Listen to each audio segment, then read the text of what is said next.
The first thing I saw was the fence. Not my grandfather's old cedar fence, the one he built by hand 60 years ago, but a new silver metal barrier stretched across my pasture gate.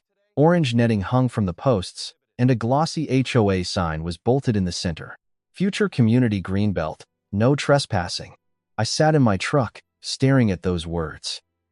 Behind that fence was my family's pasture, the land my grandfather had worked, taxed, repaired, and protected for decades. Then a man in a yellow vest stepped in front of me. "You can't come through here," he said. I looked past him and saw Martin Bell, the HOA president, standing with two board members and a contractor. He was smiling, like everything had already been decided. I got out and asked why there was a fence on my land. Martin said, "This parcel has been incorporated into the community expansion plan." I told him it was not a parcel. It was my grandfather's pasture. He laughed. "The neighborhood needs green space," he said. "A walking trail, a dog park, maybe a picnic area. Property values matter." When I stepped toward the gate, the contractor blocked me. Martin's voice turned cold. "Touch that fence, and we'll report you for interfering with an approved project. The HOA has attorneys. You have an old ranch and a sentimental story." I looked at the cut cedar rail in the dirt. I looked at the tire tracks across my pasture. Then, I took out my phone and started recording. Because after my grandfather died, my family paid for a full legal land survey.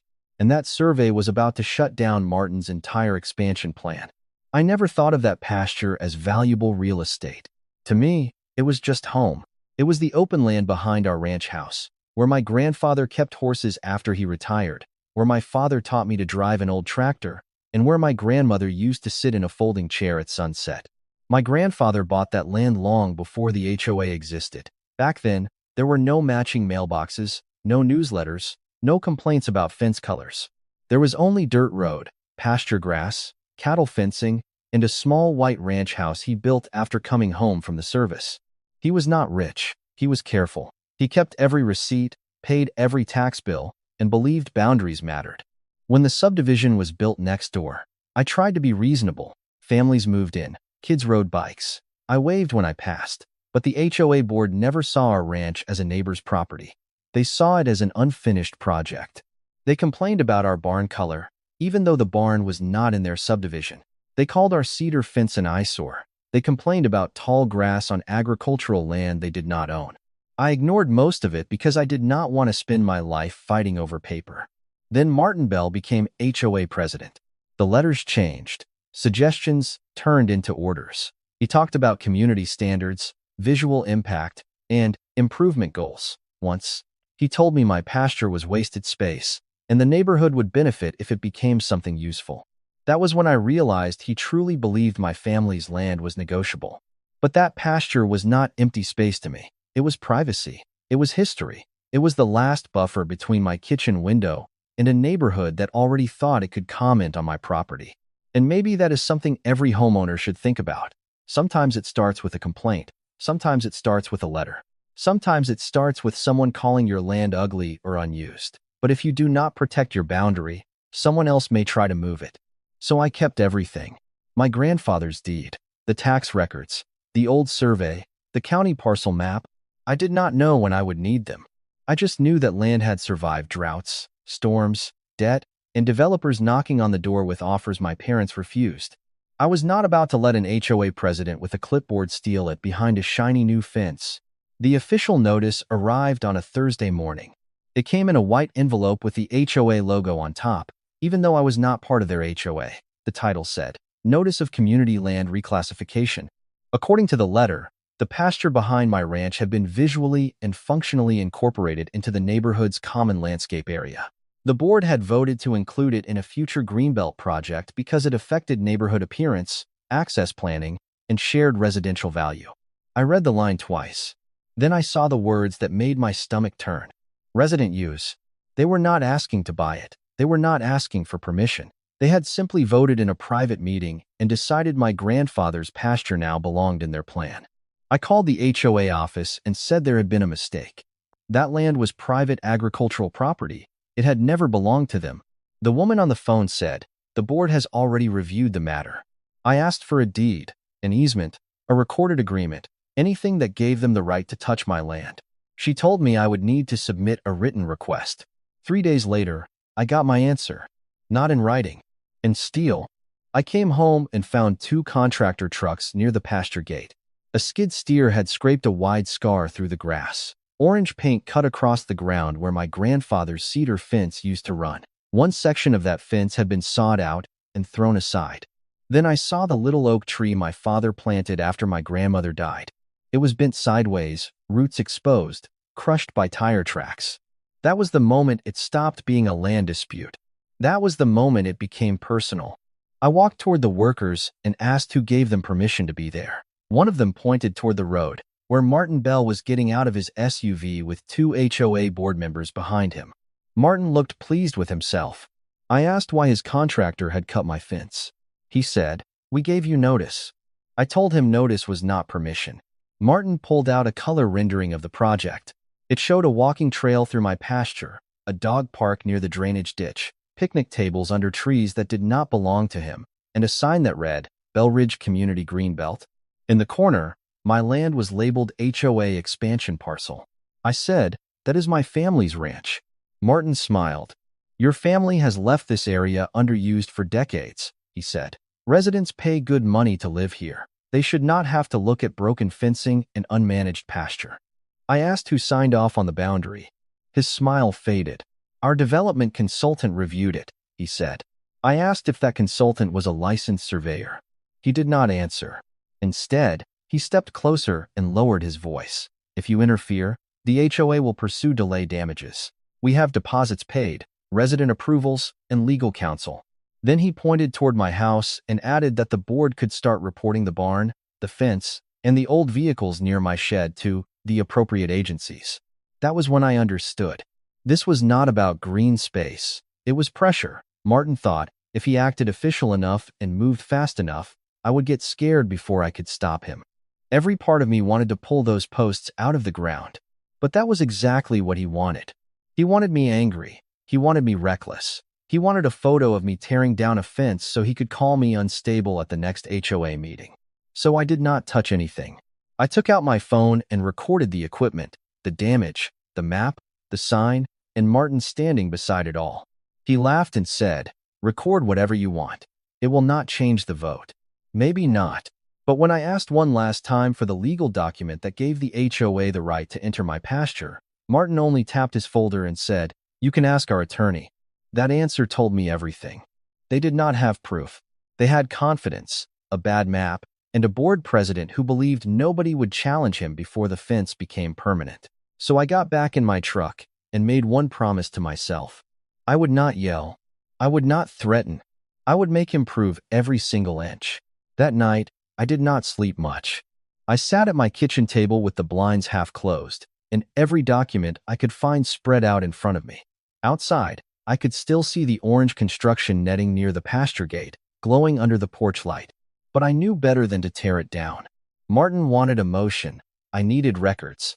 I saved the HOA notice, the envelope, the date stamp, and every page. Then I made a folder on my laptop and added photos of the cut cedar rails, the broken oak tree, the tire tracks, the orange paint, the metal posts, and Martin's project map showing my land as HOA expansion parcel. Then, I checked the security camera above my barn. At 8:14 that morning, 2 contractor trucks entered from the HOA side road. At 8:27, a skid steer crossed through a gap cut into my old fence. At 8:42, one worker dragged a cedar rail away and tossed it near the ditch. No one knocked. No one called. No one asked permission. I copied the footage onto 2 flash drives. One stayed in my desk. The other went into the fireproof box where my grandfather had kept the land papers. Inside were tax receipts, repair invoices, old county maps, and the deed he had saved in a plastic sleeve. His handwriting was still on the folders. Pasture boundary, north fence repair, county survey, subdivision correspondence. That last folder made me stop. It held letters from 12 years earlier, when the Bell Ridge developer first built next to our ranch. They had requested temporary access for drainage planning, and my father had written one sentence across the top of the reply. No easement granted. The next morning, I went to the county clerk's office and requested the recorded deed, parcel map, subdivision plat, and every easement connected to my land or Bell Ridge. The clerk looked at the parcel number and said, "You want the old agricultural boundary file too?" I asked why. She said, "Because this subdivision was approved next to ranch land. There were conditions." By lunchtime, I had the recorded survey my family paid for after my grandfather died. It was stamped, signed, and filed with the county. It showed the pasture line clearly and stated there was no recorded public access across that part of the ranch. I called the surveyor listed on the document, Daniel Reeves. When I explained what happened, he said, "Do not move anything. I can come out tomorrow and reflag the boundary." Then I called a property rights attorney and sent him the notice, survey, camera clips, photos, and Martin's map. He called back 20 minutes later. "Are you sure you are not in the HOA?" he asked. I said yes. He said, "Then they may have entered private land, damaged fencing, misrepresented ownership, and started work without proper approval." For the first time, Martin's fence did not look powerful. It looked like evidence. So I wrote a timeline. Every letter, every phone call, every threat, every time Martin called my pasture wasted space. By the end of the night, my anger had turned into patience. I was not going to argue at the fence. I was going to let the county records, the camera footage, the surveyor, and the law speak for me. And the next morning, when Daniel Reeves arrived with his tripod, flags, and GPS equipment, he looked across the pasture and shook his head. "They are not a little over the line," he said. Then he pointed deep into my pasture. "They are almost 90 feet inside your property." The 90 feet changed everything. Daniel Reeves did not say it dramatically. He just checked the GPS reading against the old survey and placed bright boundary flags into the ground one by one. Each flag landed farther away from Martin's new fence than I expected. By the time Daniel finished, the truth was impossible to ignore. The HOA fence, the orange construction line, the skid steer tracks, the broken oak, and half the materials for the walking trail were not near my property line. They were deep inside my pasture. Then my attorney found the bigger problem in the county file. The original Bell Ridge subdivision approval had special conditions because the neighborhood bordered agricultural land. The county required a setback buffer, drainage limits, and no public access along the ranch boundary unless a recorded easement existed. There was no easement. No walking trail easement, no greenbelt easement, no maintenance easement, no agreement signed by my grandfather, my father, my mother, or me. The only related letter was my father's old refusal from 12 years earlier. No easement granted. That meant Martin's entire greenbelt plan depended on access the HOA did not have. Then the attorney found the next problem. Martin's map labeled my pasture as HOA expansion parcel, but there was no deed, purchase agreement, transfer, or county record showing Bell Ridge owned even 1 square foot of it. The HOA had presented private land as community property. My attorney drafted a demand letter that night. It ordered the HOA to stop all work, remove all equipment, preserve every email and meeting record, provide the consultant's boundary documents, and pay for the damaged fence, crushed oak, and disturbed pasture. It also warned that if they continued, we would pursue claims for trespass, property damage, misrepresentation, and permit violations.